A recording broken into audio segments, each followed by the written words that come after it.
मेरा नाम निशांत, आप देख रहे हैं डीके ब्लॉग्स। तो फ्रेंड्स, आज मैं आप लोगों को ले आया हूँ ठाकुर गांव में काफ़ी प्रचलित कहानी है, जो कि 7 भाई और एक बहन की कहानी है, जो कि बिंदु बसाई के नाम से काफ़ी फेमस है। तो आज मैं इस जगह आप लोगों को ले आया हूँ और आप लोगों को इस कहानी के बारे में मैं विस्तार से बताने वाला नहीं हूँ। जस्ट मेरा फ्रेंड जिसका नाम है अभिषेक, वो बताने वाला है इस कहानी को विस्तार में आप लोगों के बीच समक्ष रखने वाला है, प्रस्तुत करने वाला है।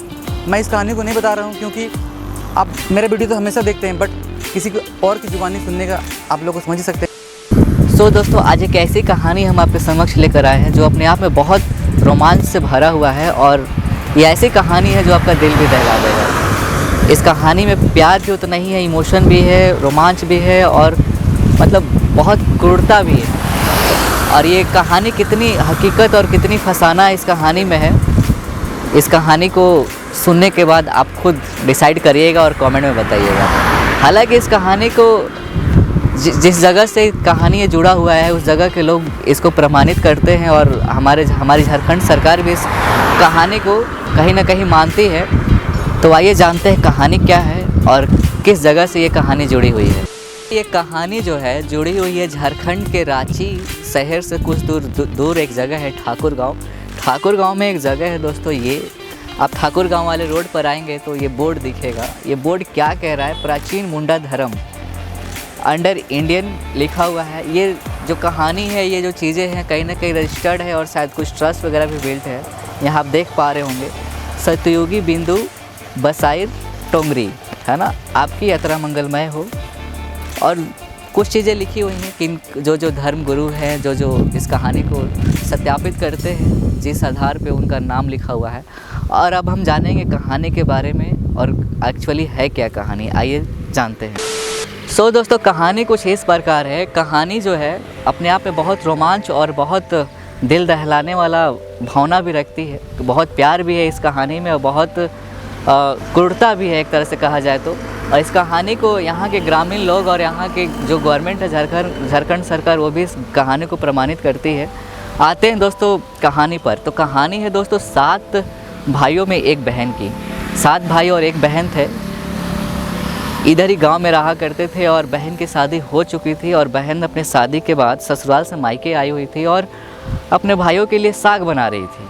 तो साग बनाने के दौरान होता क्या है दोस्तों, जब वो साग काट रही होती है तो उसका हाथ का एक उंगली कट जाता है और ब्लड इतना आ जाता है, खून इतना आ जाता है कि साग में वो पूरा मिल जाता है।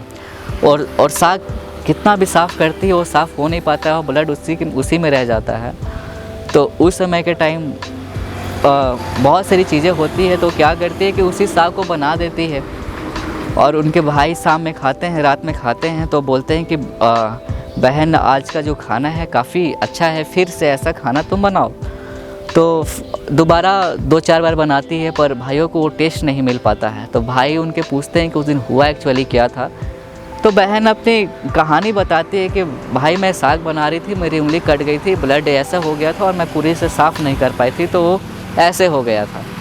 तो इसके बाद उन भाइयों में गॉसिप चालू हो जाता है, बातचीत चालू हो जाता है कि इसका खून जो है इतना टेस्टी है, इतना स्वादिष्ट है, तो इसका मांस कितना अच्छा होगा।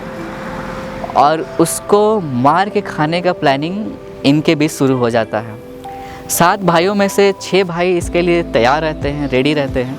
पर एक जो छोटा वाला भाई रहता है, वो अपने बहन से अटूट प्रेम करता है, बहुत अधिक प्यार करता है, इसके लिए वो राज़ी नहीं होता है। पर अकेला वो भी क्या करता, 6 के प्रेशर में आकर के, दबाव में आकर के वो भी फाइनली मान जाता है। तो होता क्या है, कुछ दिन के पश्चात अपनी बहन को छोड़ने के बहाने वो आते हैं इधर। मेरे पीछे बैकग्राउंड में आप विजुअल्स में देखेंगे। तो इस जगह तक वो लोग पहुंचते हैं, तो वो डिसाइड करते हैं कि इसको मार दिया जाए। तो उसको तीर से मारने लगते हैं ये लोग। तो पहले 6 भाई मारते हैं, तीर से नहीं मार पाते हैं, तो फिर छठा का नंबर आता है, उसको भी बोला जाता है मारने के लिए। तो पहले तो वो तैयार नहीं होता है, फिर वो तैयार होता है मारने के लिए। पर उसका प्रॉब्लम ये होता है कि वो थोड़ा सा आँख में उसको प्रॉब्लम होता है, जिसको आप झारखंडी भाषा में कह सकते हैं काना था। तो थोड़ा तिरछा देखता था, तो उसको ऐसा लगता था कि वो नहीं मार पाएगा क्योंकि वो तिरछा देखता था। पर वो मारा तो उस बहन को जाके लग गया और बहन उसकी वहीं पे मर जाती है। फिर उसकी बहन को फिर मारने का सब्ज़ी बनाने की तैयारी हो जाती है, उसका मीट बनाने का। तो बोला जा 6 भाई सोचते हैं कि अगर सबसे छोटा वाला रहेगा तो फिर दिक्कत होगा, तो उसको लकड़ी लाने और पानी लाने के बहाने इंगेज कर देते हैं। एक छोटी सी रस्सी दे करके उसको भेज देते हैं, जंगल जाओ ढेर सारा लकड़ी लेकर आओ। पर एक छोटी सी रस्सी में ढेर सारा लकड़ी कोई कैसे बांध करके ला सकता है। जंगल पहुंचता है तो रोने लगता है लकड़ी इकट्ठा करने के बाद। तो कहा जाता है कि उसको एक सांप मिलता है और बोलता है कि क्यों रो रहे हो, तो उसको कहानी बताता है। तो सांप बोलता है कि चलो मैं तुम्हारे रस्सी की जगह बन जाता हूँ, जब लकड़ी तुम रख लोगे तो मैं वहाँ से निकल के आ जाऊँगा। तो चला जाता है अपने भाइयों के पास, जहाँ उनके भाई उसकी बहन का मांस बना रहे थे। ये बोलने में भी बहुत अजीब लगता है, पर खैर ये कहानी है, कितनी हकीकत कितनी फसाना इस पर तो मुझे नहीं मालूम। पर अपने भाइयों तक वो पहुंचता है तो पता चलता है कि उनके भाइयों को पता चलता है कि ये तो बहुत जल्दी आ गए इतनी सारी लकड़ियों को लेकर के, तो उसको फिर पानी लाने के बहाने भेज दिया जाता है। और पानी जहाँ से लाने जाता है उस टोंगरी को भी हम आपको दिखाएंगे विजुअल्स के माध्यम से। तो उसे एक फूटा हुआ घड़ा वो लोग दे देता है, जिस घड़े में छेद होता है कि इसे और टाइम लगे और हम लोग अच्छे से कर पाएँ। जब पानी लाने जाता है तो फिर वो जाकर उस टोंगरी के पास सोने लगता है। तो क्या होता है कि एक मेढक होता है और वो उस छेद में चिपक जाता है और पानी को ले आता है। तो पानी लाने के दौरान वो कुछ केकड़ा, कुछ मछली, कुछ ये सब सारी चीज़ें ले आता है वो। तो इसके बाद जब रात हो जाता है उसकी बहन को बना दिया जाता है, तो खाने सातों भाई बैठते हैं तो सबका हिस्सा लग जाता है। तो सब अंधेरे में खा रहे होते हैं, तो उसको भी बोला जाता है खाने के लिए। तो क्या करता है कि अपनी बहन का मांस को नहीं खाता है, वो जो मछली लाया होता है, केकड़ा लाया हुआ होता है, तो उसी को खा रहा होता है, अपनी बहन का मांस को नहीं खा पाता।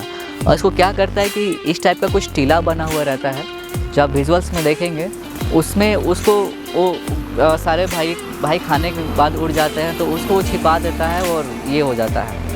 तो उस टीला में क्या होता है कि कुछ समय के बाद ये बाँस सूख जाता है, ऐसा बाँस सूख जाता है, सारे भाई घर चले जाते हैं, ऐसा बाँस सूख जाता है। तो फिर कुछ दिन के बाद ऐसा होता है कि इसी जगह से एक होता है ना, गांव में घूम घूम करके मांगते हैं, गाते बजाते हैं, उस टाइप का एक आदमी गुजर रहा होता है। तो उसको यहाँ पे ऐसा सुंदर बाँस दिखता है, तो वो क्या करता है कि, और ये जो बाँस होता है उसकी बहन के जहाँ वो टीला को जिस टीले में अपने बहन का मांस छिपा देता है, उसी टीले पे बाँस ये उग जाता है। तो इसी बाँस का वो घूमने और घूम के गाने और बजाने वाला क्या करता है कि उसी बाँस से एक इक्विपमेंट बनाता है, एक चीज़ बनाता है जो बजता है, जिसको बोलते हैं केंद्रा, झारखंडी भाषा में। केंद्रा क्या होता है, विजुअल्स में आपको फ़ोटो के माध्यम से मैं आपको दिखा दूँगा। तो केंद्रा बजाते वो सातों भाई के गांव में वो पहुंच जाता है, खाते मांगते, जो उनका पेशा होता है। एक तरह से कह सकते हैं कि भिखारी होते हैं वो, है ना, पर उनका अलग तरीके से मांगना और गाना बजा करके मांगते हैं वो। तो केंद्रा बजाते वो जाते हैं उस गांव में, और सबसे पहले बड़े भाई के घर में जाता है वो बजाने। तो केंद्रा जो अच्छे से बज नहीं पाता, और केंद्रा से अजीब सा आवाज़ आता है कि ये दुश्मन का घर लगता है, मैं यहाँ नहीं बजूँगी बोल करके सादरी में, और झारखंडी भाषा में ये बोल आता है उसका। दूसरा भाई के घर में जाता है, सेकंड वाले पे तो वैसे ही होता है, थर्ड वाले पे वैसे ही, फोर्थ पे, फिफ्थ पे, सिक्स्थ तक ऐसे ही होता है। तो वो लोग के आपस में गॉसिप चालू हो जाता है कि हमारे यहाँ बजा नहीं, पर वो ऐसे करते करते सातवें के यहाँ पर जाता है। तो केंद्रा काफ़ी अच्छा बजता है और बोलता है, उसे आवाज़ निकलता है कि ये मोर छोट भाई कर घर लागो, ऐसा करके झारखंडी सादरी भाषा में आवाज़ निकलता है। तो वो उसके पीछे वो 6 भाई भी आए हुए होते हैं, तो गुस्सा करते हैं उस पर कि तुम मेरे यहाँ अच्छे से बजाए नहीं, और ये क्या क्या तुम बोल रहे थे। तो छोटा वाला जो होता है उसका बीच बचाव करता है और उसके अपने घर में रहने का आश्रय दे देता है एक दिन के लिए, ठीक है।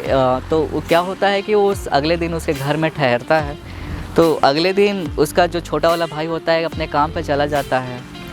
तो देखता फिर अगले दिन अपने काम में चले जाता है। तो इस दौरान वो भी सुबह जो गाने बजाने वाला होता है ना, वो भी चला जाता है, और गलती से जल्दीबाजी में जो केंद्रा होता है बजाने वाला, वो छोटे वाले भाई के घर में ही चला जाता है, छोड़ के चला जाता है। जब लौट कर आता है तो छोटा वाला भाई अपने घर में देखता है कि जितना बर्तन उर्तन, झाड़ू पोछा, जो भी घर का घरेलू काम होता है वो किया जा रहा है। तो ऐसा एक बार नहीं 2-3 बार होता है।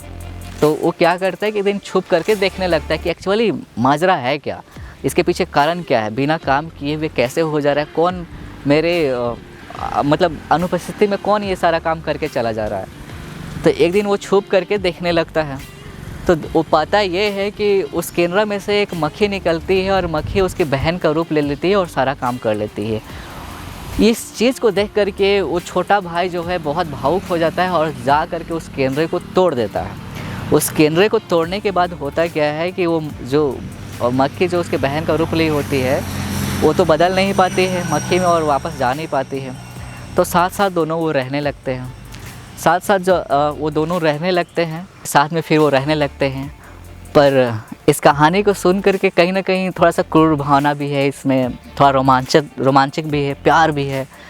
पर इस कहानी को सुन करके कुछ हकीकत लगता है तो कुछ फसाना लगता है, कुछ मतलब आधा सच आधा झूठ लगता है। पर यहाँ के लोग जो हैं इस कहानी को प्रमाणित करते हैं, यहाँ की जो सरकार है वो भी इस कहानी को मानती है और जिस जगह पे ये कहानी घटित हुई उस जगह को कुछ स्वरूप देने का कोशिश किया गया है। तो आपको विजुअल्स में जो हम आपको दिखाते हैं और बस तो यहाँ पे कुछ पत्थर गाड़े गए हैं।